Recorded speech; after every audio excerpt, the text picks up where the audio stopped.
ఈరోజు దేవుని వాగ్దానము ధ్యానము చేసుకుంటాం. కోత విస్తారమే గాని పనివారు కొద్దిగా ఉన్నారు.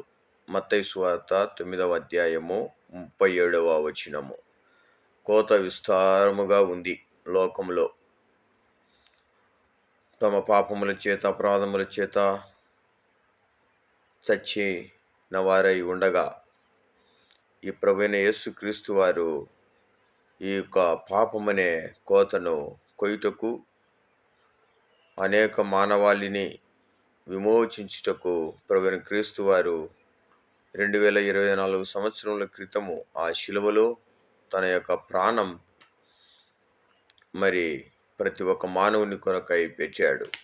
ఈ పాపం అనేటువంటి యొక్క కోతను కొయ్యడము వలన ప్రభువైన యేసుక్రీస్తు వారిలోనికి అందరూ